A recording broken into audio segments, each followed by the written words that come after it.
asesorando a la supuesta máquina.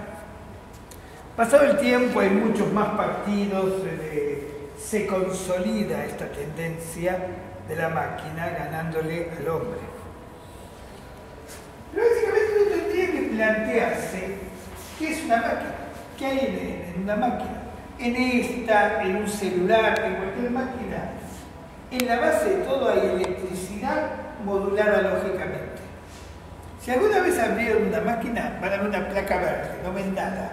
Ven unas placas verdes y cablerío, tripas, nada.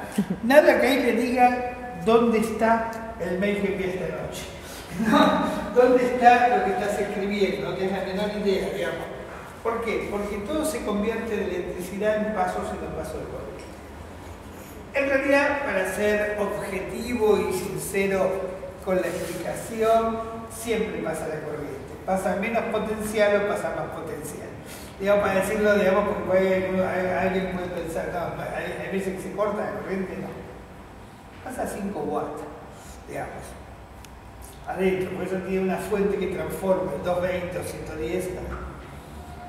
Ahora, esto implica una cuestión fundamental. La máquina, cuando yo toco va a realizar una serie de procesos para agarrar y pasar la electricidad por ciertas partes. ¿Ahí me siguen? Ese pasar la electricidad por ciertas partes es una cuestión que la máquina lo hace y ustedes confíen en mí si uno pudiera determinar un paso de corriente como un 1 y un 2 pasos como un 0. Acá dice segunda clase informática, educación y sociedad del código del lenguaje. Confíen en mí, ¿qué es eso? No crean que yo lo escribí en binario, hay un sitio en la web que convierte palabras en binario.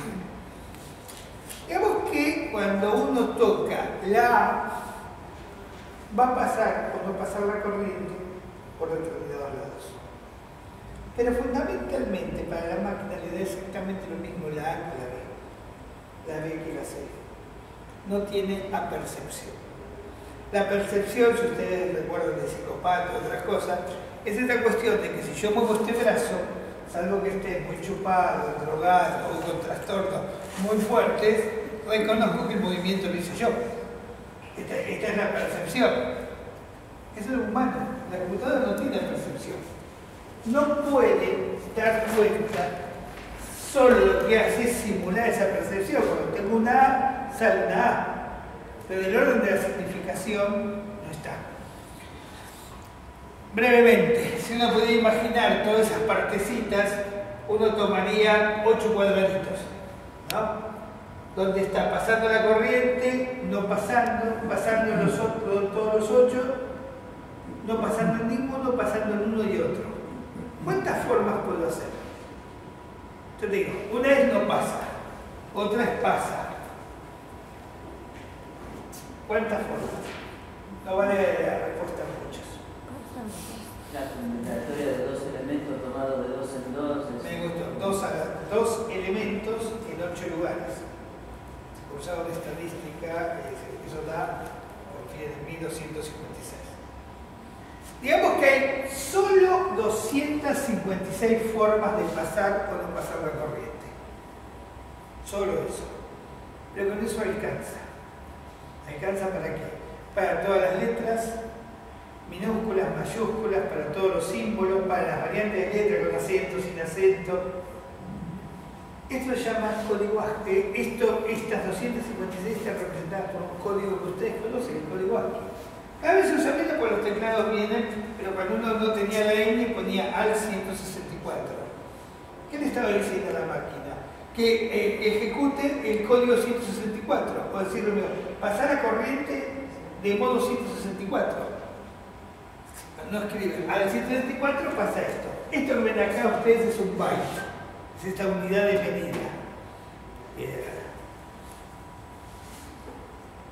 En realidad, si uno decía lo no visible de la computadora, es lo que genera también mito.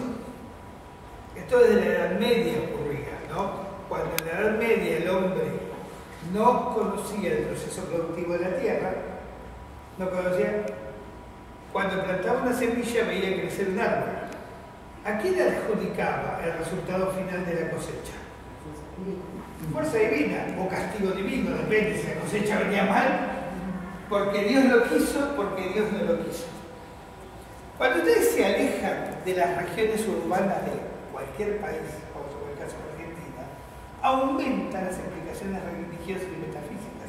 Cuanto más te acercas al campo, y a un campo no tecnologizado por los campos actuales, digamos, son campos profundamente tecnologizados, con maquinarias inmensas. Cuando uno se acerca a esos lugares, se acerca a estas explicaciones. Muchas veces nosotros tenemos estas explicaciones para la computadora y no anda. Y no quiso arrancar y le hablamos por ahí. La puteamos, ¿no? O sea, y hasta el punto intenta golpearla, ¿no? En una demanda así de que vaya a lograr algo, cuando en realidad, ¿viste? Por ahí puede lograr algo porque hay un cable, digamos, que está desconectado, que por ahí se conecta, pero fundamentalmente no hay nada para golpear. No hay nada para, porque hay placas microelectrónicas donde pasa, no pasa, y dentro de lo que la gente llama CPU, en realidad CPU está dentro, es si uno se permite el antropomorfismo de decir el cerebrito de la máquina, no, es antropomórfico, no es un cerebro, obviamente. Es así de tamaño, y adentro el chip, ¿lo llaman? Es menos que una uña, y cada vez son menores. De paso. Entonces, ¿qué tenemos? Puertas lógicas o circuitos. Puertas lógicas son el modo de pasar la electricidad. Ustedes conocen algo de puertas lógicas que en algún momento vieron tablas de verdad lógica. ¿Cómo era? Verdadero y verdadero, verdadero. Si era conjunción, si era negación, si era, ¿se acuerdan? Uno inclusivo, uno... Bueno, acá funciona igual. Si vienen dos corrientes, pasa si la puerta es verdadera. Eso es interpretado por un código ASCII, que es un comando que está parte en el hardware y parte en el software. La persona lo que ve, y cada vez más son sistemas operativos, sobre esos programas, ¿no? Con los cuales se relaciona con la electricidad. Uno podría decir que el sujeto, cuando vos trabajás con una computadora, estás manipulando electricidad. Estás organizando la electricidad. Escribas. Lo que escribas, escuches un MP3 o veas una película o juegues un juego. Estás manipulando la electricidad. La máquina, en realidad, no tiene un reconocimiento semántico de lo que está haciendo. Esto quiere decir que no le da sentido. El sentido se lo pone uno. Hace muchos años, los juegos, los primeros videojuegos, no venían con pantalla de triunfo, ¿no? Ni ninguna. Entonces, claro, ¿por qué? Porque en realidad un juego siempre la máquina gana. Porque su proceso para el cual está preparado en su universo cerrado se cumple. Gane vos, gane la máquina. ¿Qué pasa? Los jugadores necesitaban desde el lado humano un festejo, o una cargada, un game over, ¿no? Algo para que... Entonces ahora vienen todos con, digamos, cuestiones que hacen al festejo, al reconocimiento. ¿Por qué? Porque jugar en lo humano, si yo juego con vos al truco, no es lo mismo que pierdas que ganes. Vos te quedás en posiciones distintas y perdés eso y ganás. El otro, cuando pierde, queda en otra posición. La máquina no reconoce eso. Vos puedes ganarte todos los partidos que quieras, a lo que sea. Tiene que simular algo. Porque vos necesitas ver en el otro la derrota para identificar tu triunfo. ¿Se entiende? En ese sentido, cuando uno trabajaba hace muchos años con el lenguaje básico, esto era muy cercano, uno tenía que escribir cosas. Hoy todo esto cada vez está más disfrazado. ¿Por qué? Porque está el sistema operativo por delante, están los programas, la internet, el navegador, internet, y uno, de alguna manera, tiene como una versión velada de lo que pasa con la máquina.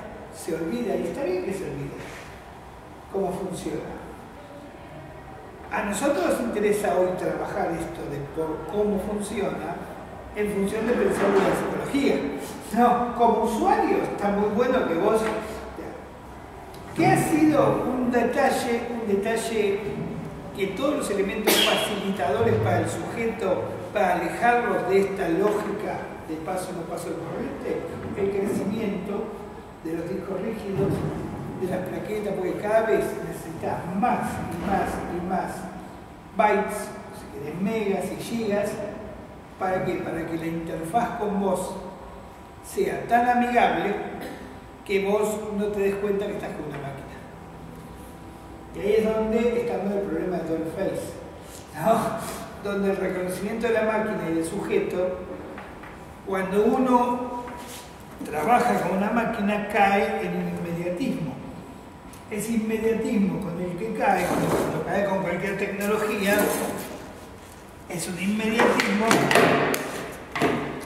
Está bueno que los parlantes sean todos. Está muy bueno porque suele pasar esto 2 o 3 veces por día. Bien. El inmediatismo hace que yo no reconozca el funcionamiento de la máquina. También pasa con los autos. Uno cuando maneja un auto y lleva un tiempo manejando un auto se olvida del auto. El auto ya no existe en el sentido, es una extensión del cuerpo de uno. ¿Se entiende? Entonces uno piensa ya el espacio del auto como un espacio propio. Con todas las tecnologías pasa lo mismo. Lo que pasa es que algunas se teorizan y producen transformación en la sociedad, otras producen otras transformaciones, pero nadie estaría teorizándola, como el lavarropa, ¿no? Sin embargo, digamos, es una herramienta fundamental. Ahora, si en realidad lo que tenemos es una tensión entre la polisemia y el código, el sujeto humano es un sujeto polisémico. Polisémico quiere decir que cada palabra tiene multiplicidad de sentidos en el lenguaje natural. Esto desde Saussure en adelante, ¿no? Toda la lingüística va a reconocer el ser humano al enunciar algo, debe el receptor de alguna manera significar haciendo una escansión de lo que otro dice. ABC de la clínica psicoanalítica. No, para decirlo de alguna manera, pero no propiedad de clínica psicoanalítica nada más, sino fundamental para entender que el ser humano es un ser que se comunica con un lenguaje natural. Que es cierto, el lenguaje natural para nosotros en la vida natural, en la vida cotidiana, no lo usamos totalmente. Hay gente que sostiene que en la vida cotidiana mucha gente usa no más de 200 palabras por día. Y algunos, viste, menos. Pero, es decir, que por ahí la polisemia plena la podemos ver en el arte, cuando leamos la poesía, donde están permitidas ciertas licencias. En el lenguaje natural cotidiano yo tengo que cumplir con las reglas gramaticales. Yo no puedo decir el alumna o la alumno, ¿no? Pero podría usar algo así en arte, ¿no? ¿Se entiende esto? Yo tengo que tener correspondencia entre el artículo, el sujeto, el verbo, el adjetivo. Sin embargo, en arte puedo hacer cosas distintas. Básicamente, el sujeto para hacer ciencia, por ejemplo, necesita reducir la polisemia del lenguaje natural. Uno de los problemas de la ciencia es comunicar. Comunicar implica comunicar científicamente y objetivamente algo. Para eso yo tengo que reducir la polisemia del lenguaje natural. Yo en la clase anterior les comuniqué algunos resultados de las investigaciones. Yo te podría haber contado, mira, che, los pibes usan todo tecnología, la verdad que están recopados, ¿viste? Podría seguir hablarte así. Sin embargo te dije, los estudiantes universitarios en tal muestra hacen esto. ¿Por qué? Porque eso permite universalizar, permite que vos lo entiendas. El lenguaje natural es un lenguaje que se presta permanentemente a confusión. Por ejemplo, si yo digo hay, ¿qué entienden ustedes? Que algo le duele. Me duele algo. Puede ser un verbo también. ¿Y hay querido? ¿Siguen con que me duele algo? No.